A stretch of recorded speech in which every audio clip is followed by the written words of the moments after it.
Hello and welcome to The Impact. I'm Mike McClanahan. 3 initiatives on the statewide ballot would reverse some of the biggest environmental and tax laws passed in recent years.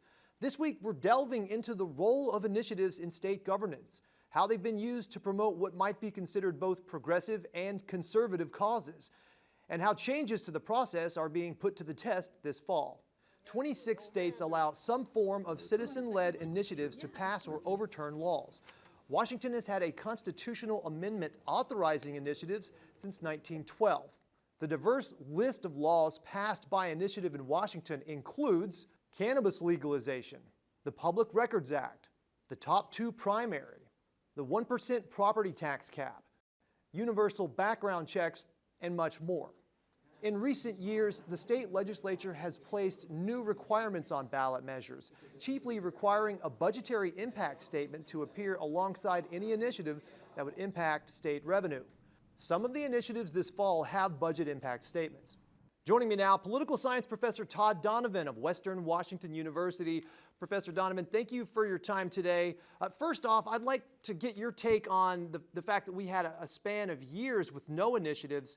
Now we have several, a number were proposed to the legislature, and then 3 of those were enacted, 3 of those are on the ballot, and a 4th qualified for the ballot. So this is a big year for initiatives all of a sudden. What do you make of that dynamic? Yeah, and thanks for having me on, Mike. I think a lot of it just has to do with costs. We used to average, before 2018, 1, 2, 3 initiatives per election, and then things just froze. And I think the size of the state's population has been growing. So the number of people voting for governor, which was we base the threshold for signature qualifications on, that goes up. So the bar to qualify, you need that like 325, probably more like 400,000 signatures to get on, and it could be a few dollars per signature. There have been people trying, and COVID really threw a wrench into things. That made it much more expensive to hire petitioners or even to just do petitioning. But with wages are going up, it's harder for the petition management firms to hire folks.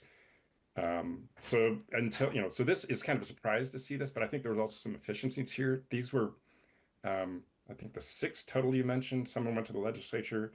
They were done as kind of a package deal, so they got some efficiencies on being able to have the petitioners with bundles of these petitions at the same time. So it is a bit surprising it's been so few for so long, and then boom, all of a sudden we've got 4 in one time. One change related to initiatives that it's in effect this cycle has to do with the sort of a budget impact summary placed front and center next to the initiative. We've had the for and against arguments for some time with the voters pamphlet, but what's your perspective on the sort of more front and center change, and do you have an opinion about whether or not that could impact the support for various initiatives that do have a budget impact? Yeah, and that's hard to tell right now. I mean, there's always kind of been buried in there, maybe some fiscal information, fiscal note. But we do know from just surveys of voters over the years, voters here in Washington, that they cue off of the things that are most visible in the voters pamphlet, who's signing the pro-con statements, what's the title and summary. So it makes sense if you make a fiscal note more front and center, that's easy information for people to cue off of. And when you start seeing big numbers like on 2117, the fiscal impact could be, it would make sense to think that's going to have more impact than maybe in the past. Speaking of the past, when you look at the long history of the citizen initiative in Washington State, what do you see as some of the more significant policy changes and just maybe changes to the process in general? Yeah, for policy-wise, I think some of those consequential things that have come out in the past few decades have been tax revenue things, and particularly the things that Tim Eyman has got on. And the policy consequences of like 695, 747 initiatives dealing with property taxes, initiatives dealing with car tab revenue, other votes on transportation, that whether they survive court scrutiny or not, they're sending signals to the legislature that kind of put the brakes on, it's 695, the car tab thing, I think, was thrown out by the court, but the legislature, it's so popular, the legislature has to pass it. Same thing with the property tax, the 1% cap on property tax increases.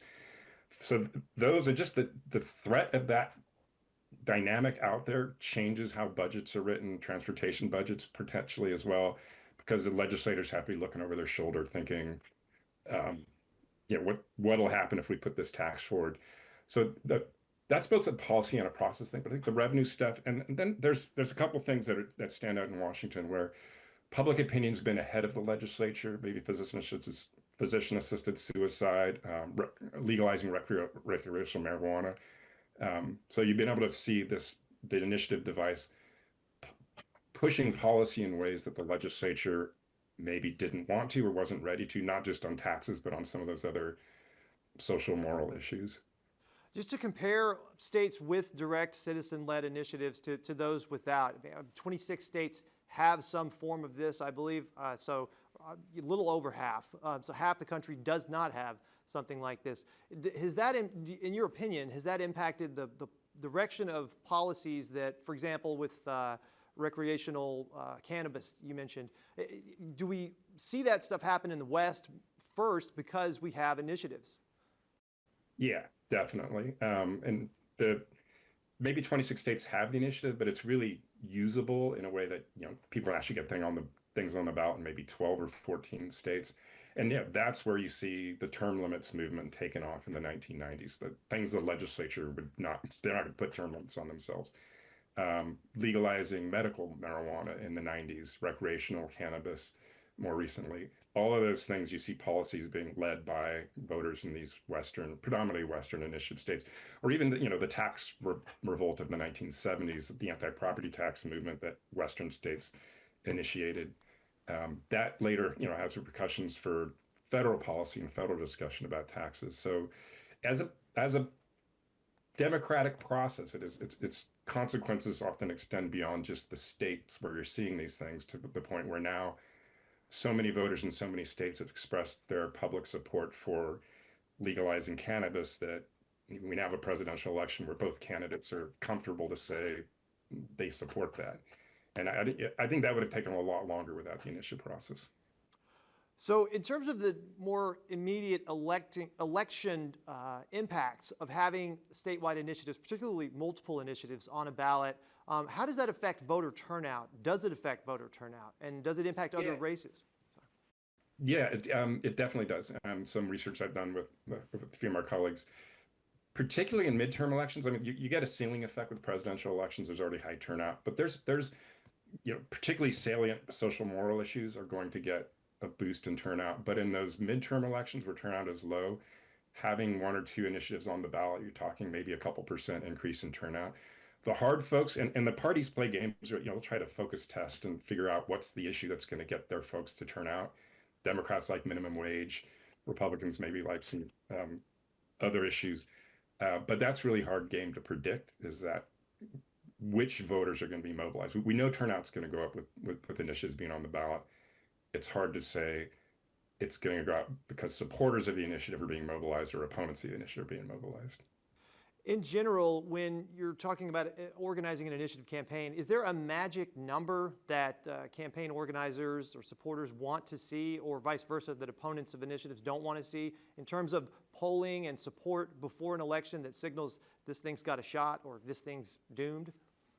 Yeah, that's hard to say. I mean, obviously, the higher number that you see, the better. But even with the initiatives that are on the ballot right now, that when you do early polling, particularly if you're just focus testing, or you're kind of pre-testing what support might be, there's no campaign, there's really limited information, and things might get more apparent support than they will when the campaign starts and when the opposition spending comes and the opposition gets mobilized.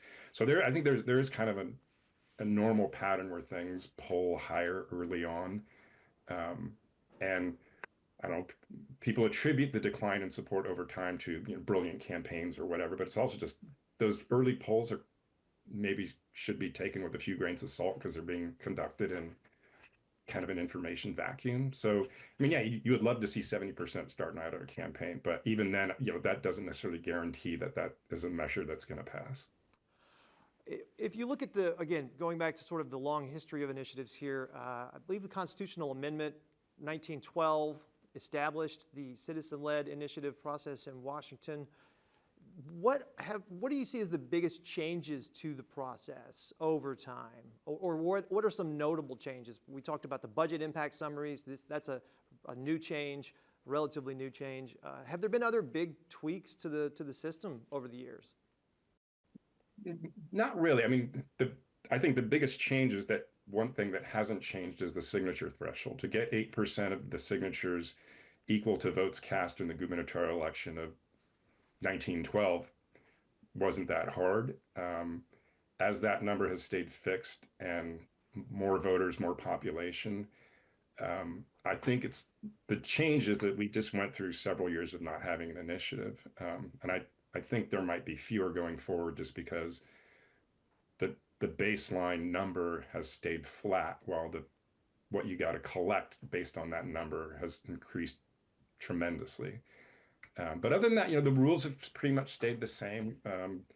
This state and various other states have tried to tweak like how you can pay petitioners, whether they have to be on contract or paid by signature. So there've been some minor changes like that ebb and flow, but the main structure of it has pretty much stayed the same. Does the initiative process serve as a check on the legislature? Yeah, the proponents of it, 100 years ago in various states, that was their claim that, and they had all these kind of Western, it's the gun behind the door for citizens to hold the legislature accountable, or the legislature is a horse and the voters are the horse rider, and the initiative is the spur in the flank of the horse or the bit in the mouth, so that it was seen as a way to hold legislators accountable. It was also a different era back then. I mean, there was much less professionalism and maybe not the same kind of ethics in the legislature in 1912 than compared to today. So the initiative was seen as a way to kind of break the control that monopoly interests like the railroads, timber companies, et cetera, had over legislatures. I think you can make the argument today that there are other ways to keep that the legislature is held accountable now. There's more media focus. There's more professionalism. But yeah, I mean, in terms of at least if they pass unpopular policies, direct democracy devices give voters a way to undo those, or to at least send signals that what the legislature is doing is out of sync with where public opinion is. Have you done any polling on or seen any research on voters, where they rank the importance of having the option of citizen initiatives, and are they generally opposed or supportive of changes to the process? You mentioned there really haven't been that many, but I'm curious if that's something that you've looked at, whether or not people find that infringing on one of their core, their ability to pass a law or reject a law. Yeah, we've done polling in Washington and California with similar questions. First, just asking them, do you think that the initiative does good or bad, or neither good or bad for your state? And in Washington, it was 70%, 80% saying it's good. So people tend to like it. We also we quit running this because the numbers just were flat. They always stayed the same, asking people, who do you think is better at making laws? The legislature, the voters, or voters and legislatures equally? And the most popular response to that was the voters, and then the voters and the legislatures equally. So I think we phrased it as making decisions on important laws. So correctly or not, people think they are just as good at making decisions on important laws as they think their representatives in Olympia are. And a lot of people think they're better. So you combine that, and it's a challenging environment to be a legislator in if that's how your constituents are thinking. But yeah, it's a popular process, and voters believe that it gives them voice that they're capable of using. Earlier this year, going back to the 6 initiatives to the legislature, 3 of those were passed by the legislature. 3 of those are on the ballot. There's a 4th on the ballot, direct initiative, qualified afterwards. There was speculation that even though some of the policies that were approved by the legislature might not have been as popular with the legislature, or as people would have thought, that passing some of them prevents the 3 with the biggest budgetary impacts from having as much support on the fall ballot, basically. So that having all 6 of them at once, that there was some sort of strategic importance or interest there. Does that hold up? Does that reasoning work? Does it sound like logical?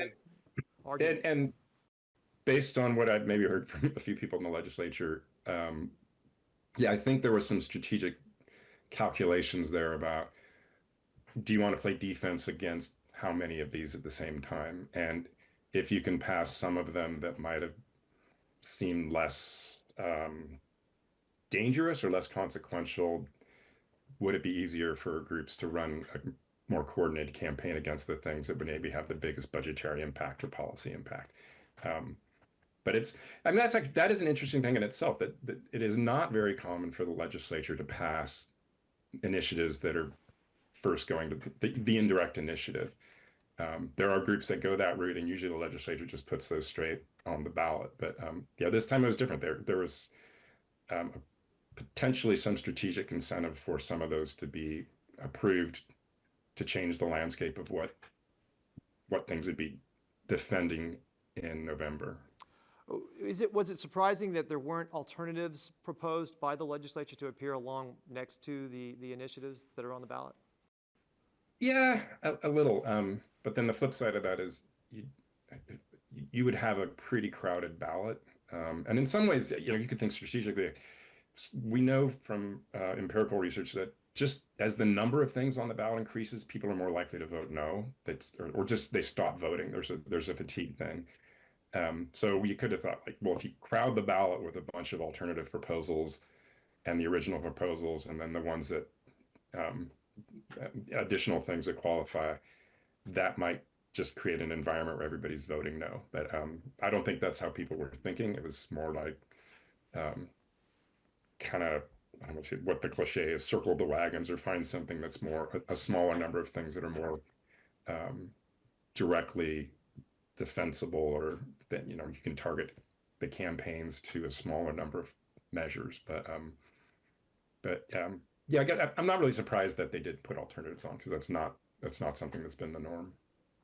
But neither is adopting it hasn't been the norm. So this is all in some ways kind of new. Well, going back maybe to the elections in general, the trend of how many initiatives we would see on a given ballot or in a given election cycle versus the more recent past. What are some other notable aspects of that stand out? We talked about, we got, essentially there were, if you count the three earlier, there have been 7 initiatives this year. 3 were the legislature, there's 4 on the ballot. We had none for multiple years beforehand. And that was, you noted that was a change. Historically, what was it like going back? Okay, if you go back, not just in Washington, but in a lot of the original sort of Western populous states that adopted these, there were more earlier on. Oregon's always had way more than us, but yeah, in the first, I think the first election after the initiative process was implemented, easily half a dozen or more. So in a way, this having 7 qualify in one ballot is kind of going back to the numbers you might have seen at the beginning of the era when we had the initiative.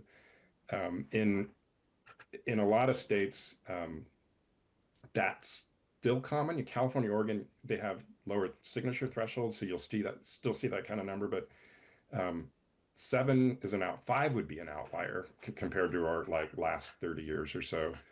But again, and all I can think is it's just the challenges of logistics and costs have changed. But yeah, historically it would not have been unusual 50, or certainly 100 years ago, to see this many on the ballot at one time. It is an outlier in the last 20 years or so. Have you looked at bond referendum dynamics too? That's not the same animal at all. Just curious if that's something that you've studied. No, not as, I mean, I'm just kind of anecdotally, but you mean like school levies? Yeah, that's precisely what I mean. Yeah, that is a whole different animal. No, it's not something that I've done research on. So what do you think are the most interesting trends related to initiatives in terms of what people are talking about, potential changes? Have you heard of people discussing potential changes? For example, and this is unrelated potentially, but there's been a push to allow digital signatures. There's digital driver's license. That's a new thing. I wondered if there had been discussion or if you'd heard any talk about allowing digital signatures. Yeah, I can remember when when Ralph Monroe was Secretary of State, or right after he left, he was saying that that was a while ago, right? And he's like, the technology is there for that. The willingness for people to, and this is maybe before people were a little more confident about the integrity of the election processes, but I don't think any legislature in the country is going to go that way, because you first, it's, the initiative is something that is removing control from the legislature, and they're the ones that write the rules about this, unless you can do it through the initiative.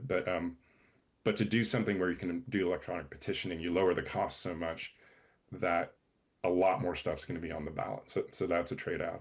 What I think nationally we're hearing more about is in states where the initiatives has been used recently to roll back some restrictions on abortion access. Conservative legislators are looking at, like, we should make it harder to qualify initiatives, increase either the percentage that they need to be approved, increase the percentage, increase the signature difficulty for petitioning and for qualification, or just getting rid of the process. So most of the attempts legislatively in the last, I don't know, 10, 20 years are more like restricting the process rather than opening up the process. But that's, if you look at it through the lens of a legislator, they're trying to keep their autonomy over legislation, and the initiative process is maybe a threat, if not an annoyance, compared to that. So we've got a little bit less than a minute here. Any closing thoughts? What haven't we talked about, or anything you want to sort of summarize? One thing to look for in November outside of Washington, there's a lot of states that have open primaries, nonpartisan primaries, and maybe combined with ranked choice voting that's kind of flying under the radar. Oregon, Idaho. If those pass, that might have some pretty substantial changes for the dynamics of party nominations in those states. Just maybe something to be looking for Tuesday night. Okay, well, we appreciate your time and your perspective. Again, Professor Donovan, Western Washington University. Thanks for sharing your insights. Yeah, thanks again. Bye. Still ahead, remember the electric vehicle mandate from a couple of years ago. Some of the rules are coming into effect. We'll take a look at what that means for the environment and the trucking industry. Stay with us. There are common sense things that we know we can do to keep guns out of the hands of people who should not have them. I believe that law is unconstitutional, so I will not enforce it. The California emissions standards adopted by Washington have earned praise from environmental groups, but remain a big point of contention within the trucking industry. The Clean Trucks rule applies to vehicles that weigh more than 8,500 pounds, which range from box trucks and flatbeds to buses and tractor trailers. The rule requires vehicle manufacturers to ensure that around 1 out of every 14 heavy-duty vehicles they sell in the state next year is a zero-emissions truck. The law increases the ratio each year and requires 75% of all heavy-duty vehicles sold in Washington to be zero-emission vehicles by 2035. Electric vehicles represent just over 1% of the heavy-duty vehicles in Washington, roughly 8,000 out of 646,000, based on July registration records from the Department of Licensing. The Union of Concerned Scientists praised the new rules, saying heavy-duty vehicles only account for around 1 in 10 vehicles in Washington, but put out more than half of the on-road particulate and nitrogen oxide pollution, as well as 30% of Washington's total greenhouse gas emissions. The association that represents big trucks in Olympia says the law will raise the price of groceries and other goods and drive big truck operations out of state. Which I believe is a threat to our supply chain when we have shortages of hauling capacity that's gone to other states. We're either paying more for it to bring it from Montana or take it here to Montana. The Impact is available online and in podcast form at tvw.org. Follow us on X at The Impact TVW. Thank you for watching. Have a good night.